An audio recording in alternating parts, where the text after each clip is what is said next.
अरे यार, क्या हुआ? अरे मेरी गर्लफ्रेंड मुझे हमेशा इंग्लिश में मैसेज करती है और तुझे तो मालूम है मेरी इंग्लिश कितनी खराब है। अब मैं क्या करूं? यू डिक्शनरी ऐप डाउनलोड कर।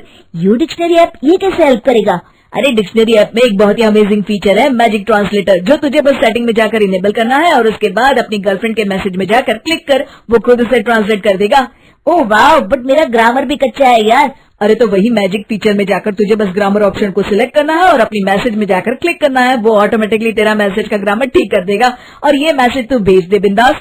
वाह, मैं अभी यू डिक्शनरी ऐप डाउनलोड करता हूँ।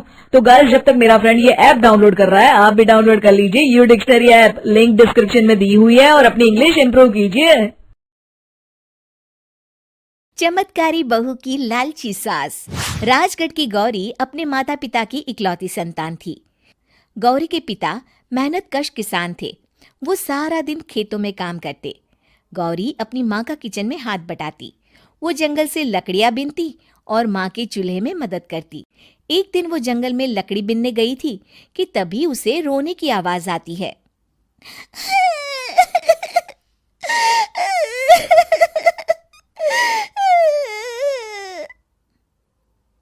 अरे, यहाँ कौन रो रहा है? इस जंगल में भला किसी के रोने की आवाज? जरूर कोई जंगल में फंस गया होगा। वो देखती है तो उसे एक परी दिखाई देती है जिसका एक पंख टूटा होता है। अरे, तुम कौन हो और क्यों रो रही हो? मैं परीलोक की रानी हूँ। पृथ्वीलोक में घूमने आई थी, लेकिन देखो ना, मेरे पंख ही टूट गए। अब मैं कैसे उड़ान भरूंगी? अरे, इसे जोड़ना तो आसान है। रुको, मैं अभी जोड़ देती हूँ। ये कहकर गौरी लकड़ी और रस्सी की सहायता से पंखों को जोड़ देती है। परी अपने जुड़े हुए पंखों को देखकर खुश हो जाती है और गौरी को वरदान देती है कि वो पूर्णिमा की रात किसी भी चीज को हाथ लगाएगी तो वो सोने की हो जाएगी। लेकिन गलती से अगर उसने किसी इंसान को छू लिया तो वो अगली पूर्णिमा तक सोने का ही रहेगा। गौरी घर आती है और सारी बात अपने माता पिता को बताती है।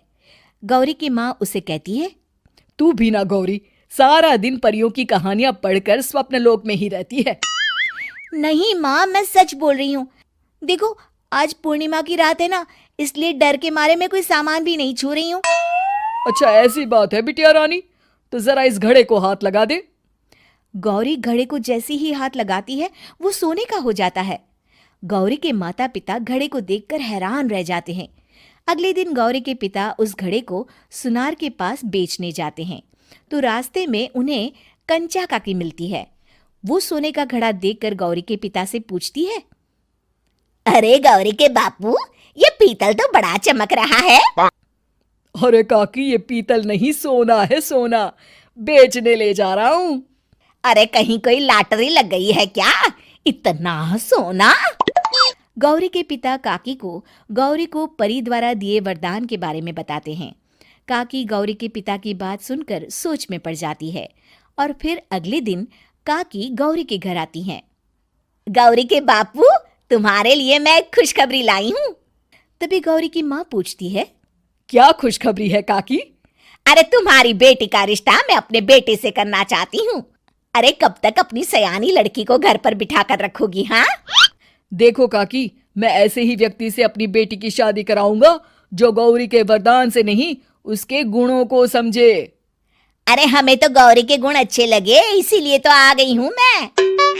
फिर गौरी के माँ बाप मान जाते हैं और उसकी शादी काकी के बेटे से हो जाती है। अगले दिन, अरे गौरी, कल पूर्णिमा की रात है।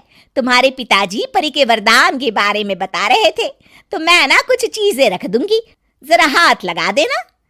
तभी गौरी का पति वहां आ जाता है और अपनी माँ से कहता है, माँ, क्या जरूरत है गौरी के वरदान को इस्तेमाल करने की? वैसे भी मेरी मेहनत से घर तो चल ही रहा है ना। और गौरी के पिता ने भी यही कहा था कि वो ऐसे ही व्यक्ति से उनकी बेटी की शादी करेंगे जो गौरी के वरदान से नहीं, उसके गुणों को समझे। अरे बस कर किताबी बातें।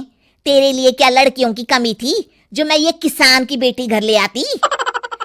और सुन गौरी, कल अगर तूने सारी चीजों को सोने का नहीं किया तो मैं तुझे घर से निकाल दूंगी और अपने बेटे की दूसरी शादी करवा दूंगी, समझी? इतना कहकर गौरी की सास वहां से चली जाती है। अगली पूर्णिमा की रात गौरी की सास गौरी के सामने ढेर सारे बर्तन रख देती है और कहती है, जल्दी कर गौरी, रात खत्म हो जाएगी, जल्दी जल्दी इन सारे बर्तनों को हाथ लगाकर सोने का कर दे। गौरी करती भी तो क्या, वो जैसे ही एक छोटे से बर्तन को छूने वाली होती है कि उसकी सास भड़क जाती है। क्या मजाक बना रखा है, इतने छोटे से बर्तन में क्या होगा, ये ले, ये बड़ा वाला बर्तन। जैसे ही बड़ा सा बर्तन लेकर गौरी की सास उसकी तरफ बढ़ती है, वैसे ही बर्तन के बाहर से वो धड़ाम से गिर जाती है। सास को गिरा देख गौरी उन्हें संभालने दौड़ती है और वो सास को हाथ लगाकर कहती है, अरे सासू माँ, क्या हो गया आपको, कहीं चोट तो नहीं लगी ना? लेकिन जैसे ही वो हाथ सास से हटाती है तो देखती है कि उसकी सास सोने की हो गई है। गौरी सोने की सास को देखकर रोने लगती है और अपने पति से कहती है, मुझे परी ने कहा था कि अगर मैं किसी इंसान को हाथ लगाती हूँ तो वो अगली पूर्णिमा तक सोने का ही रहेगा। अब मैं क्या करूं? अरे करना क्या है, माँ को उठाकर अलमारी में रख दो। और हाँ, लालच का फल बुरा ही होता है। ज्यादा बड़े बर्तन को सोने का बनाने के चक्कर में माँ का ये हाल हुआ है। ये कहकर वो दोनों माँ की तरफ देखने लगते हैं।